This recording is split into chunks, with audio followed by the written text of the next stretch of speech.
Hello, I'm Tim Reynolds and welcome to a special Christmas edition of the Marriage Challenge podcast, brought to you each month by Care for the Family. As the festive season is upon us, I'm delighted to be joined today by Rob and Diane Parsons.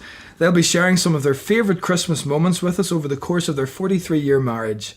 Rob and Diane live in Cardiff. They have 2 grown-up children and 5 grandchildren. They've spoken to over 1 million people across the globe on family issues since setting up Care for the Family together in 1988. Rob and Di, it's such a joy to have you with us. Great to be with you. It's great to be. I can't believe we're talking about Christmas. Where's this year gone? So here is the first question. Christmas presents for each other. How are you getting on? Oh, well, I'm getting on much better, Dan, because I plan... No, I don't. Well, no, to be honest, Di is very, very good at all this. And I try really hard.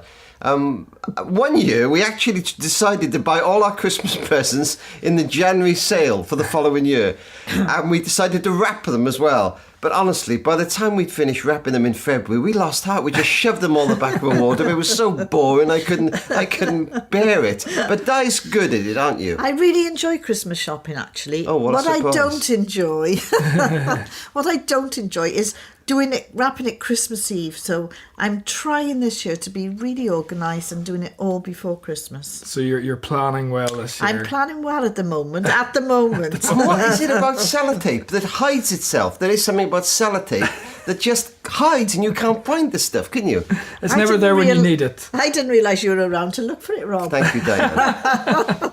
Are there some memories from your very first Christmas together as a married couple? Oh, I don't think I can remember that far back, Tim, to be perfectly honest. In those days, we were living in a flat. So Christmas was always spent with family, and we'd go for lunch with my mum and dad and my sisters and their children. So actually, we used to have great fun, didn't we? We did. Really good fun. I mean, now our own kids have grown up with children of their own. My mum and dad have passed on, so those Christmases have really changed now. But we still have amazing fun, obviously, with the grandchildren now as well. But they were memorable Christmases, actually. And they were fun, weren't they? Yeah. And they were silly. There was silliness and dressing up and games. You know, somebody once said, we're so busy giving our kids what we didn't have, we don't have time to give them what we did have. And often in those evenings, all the fancy toys and presents would be pushed to one side, wouldn't they? Yeah. And we'd be playing... I know it sounds silly, like stick a tail on a donkey or something, but they were moments of helpless Hey, don't laughter. laugh. I've just bought that for this year. You are so up with things, Diane. But I'll tell you something we did quite quickly in the early years of our marriage. We took a little bit of Christmas, even then, for ourselves. I think sometimes you can get into a ritual where you have Sunday afternoon with your parents and we have this afternoon with their parents, we have lunch with them, we have lunch with them. And you can almost get into a ritual that it's impossible to get out of later on. And I think sometimes you have to, sometimes as a young married couple, it's not always possible and sometimes it might even seem a bit selfish, but stake a little bit of a claim, if you can, for your own time with your family. I have said to my children from the moment they got married, whatever you do over Christmas, you do what you want to do. It's 2 days. And for me, in fairness, I do see them regularly, so I understand when people don't see their children or relatives regularly. But I do, and I said, you do what you wanted to do over Christmas. I would like to see you for an hour at some stage, Christmas Day, Boxing Day, or the day after. But I want them to be able to do what they want to do. Yeah. Without the pressure of actually having to go to mum and dad's. And you both talk about your children and your grandchildren. You've got 5 grandchildren. Yeah. So you've had Christmas, as you said, in the early days with your parents and with your family, then with your children, now with your grandchildren as well. Are there any memories that really stand out over those different kind of seasons of Christmas? I think for me, if I'm honest, I'll go back years. We have somebody living with us, and he's been living with us for coming up to 40 years now. And I can remember him coming to stay one Christmas with my family. He was brought up in children's homes. I would say he was relatively homeless, really, at some stage. And he came, and my family bought him presents. And he cried. Because he didn't know what family was really all about. I think for me, to see a grown man sit at the table and cry because he didn't have that luxury all those years before was quite momentous for me, really. Yeah. And what about Christmas over the years? Have you seen it change in society, the way families get together, the way they celebrate Christmas, or just the season itself? Yes, lots of changes, really. I mean, everybody talks about, the sort of secular bit of Christmas where everybody's rushing to buy and, they can't get enough. And I do think there's increasing pressure to have a good time over Christmas. Because of the work I do and Diane does, we know that many families, get into terrible trouble after Christmas in relationships, in marriages. And I think it's because there's so much pressure in those 2 days to have a perfect time, to give the perfect present, have a great time. Sometimes families come together not seeing each other for a while, don't even like each other. And there is tremendous pressure, I think. And we have always been blessed by families who have looked outside their own family and perhaps occasionally invited a lonely person in or an elderly person and so on. And as you watch those families reach out, I think you see a different kind of Christmas. It's not always possible, but I do think there's a pressure for it to be perfect, and of course it can't be. And you both talked about just how there's a lot of pressure now at Christmas time for the perfect Christmas. There are going to be some couples listening and maybe they're not looking forward to Christmas. It might be for financial reasons, or maybe there's been a loss in the family this year. Would you have any encouragement or any words that you would say to them as they head up towards Christmas Day? Do you know, I think the thing is that these are special days, but they are days in our lives. And if we're going through tough times, if we've just lost somebody, perhaps especially if we've lost somebody, or we're in financial trouble, these 2 days are not going to make that right. And sometimes there's almost a pressure to feel good on those days, and sometimes you have to put on a bit of face for the kids and so forth. But certainly we have found couples in financial trouble who've borrowed a great deal of money on top of their debt to have a good Christmas, and that's never a good idea. And I think we've made that mistake in the past, certainly when the kids were young.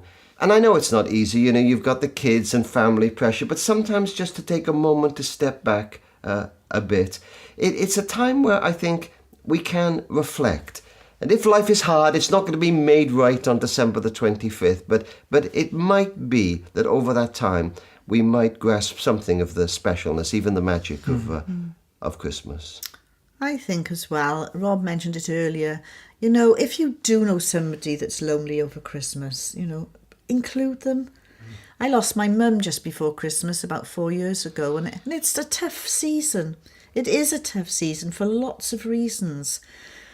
But Rob's right, it's these 2 days that we expect everything to be just so wonderful and romantic and as we see in the adverts on the television. But it's 2 days, Do you know, a friend of mine who's a psychologist said most people believe a future event will make them happy.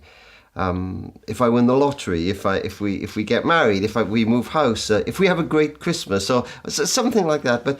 And he said, Rob, most people who are really happy, even if life's a bit tough, manage to grasp it now. And I think over Christmas, we're always looking forward, get the lunch on and watch this on telly, or we'll open the presents. And sometimes you miss those moments. You miss a moment with a mum or a dad, perhaps who's elderly. You miss a moment with a child, a moment of wonder, some kindness from somebody else. Somehow to grasp those moments, I think, is very, very important. And then we go into January, and often we talk about the January blues. The Christmas decorations come down, the house feels bare, there's bills to be paid, it's dark outside. So for couples as we head through Christmas into the new year, any advice for them for that month of January when it seems a little bit dry and bare? It is, you're right, it does seem bare, doesn't it? You take the Christmas decorations down, they take ages to put up and they take even longer to take down, and then you've got to clean after it. But it is, you are right, January has that oof feel, doesn't it? I think if you can perhaps even save some of your festivities of meeting with other people till after Christmas, because you've got a busy run up to Christmas. I think, meeting up with people after that, or making sure you've got something lined up to do after Christmas. Something to look forward to. Yes, absolutely. I mean, we've been married 40 years, and you can't be married that long without going through tough times. Times when you don't feel in love, times when you think it's all over. We've certainly been through that. And I can remember at those times, you often looked to Christmas as being, the thing that would sort it out, and it really does. And I'm not a big believer in New Year's resolutions, but I think sometimes you can look to the new year for at least an effort at a new beginning. We are going to try in the new year to spend a bit more time with each other. We're going to try to have a night a week where we talk to each other. We're going to try to even be kinder to each other, and we're going to try again. And I think the new year can be a time, not just of resolutions, but of new beginnings. None of us can do anything about yesterday or the past, but it can be a time of new beginnings, even in relationships. And I think if we approach it in that way, then it can not close down possibilities, but open them up.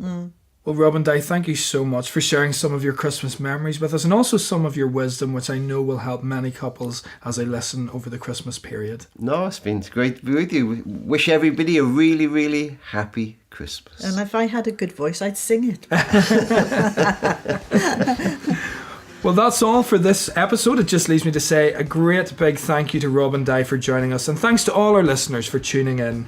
We wish you a very Merry Christmas and a peaceful New Year, and we'll see you in 2015 for more of the Marriage Challenge podcast. You have been listening to the Marriage Challenge podcast. For further information about our courses, resources and events, please visit us at careforthefamily.org.uk.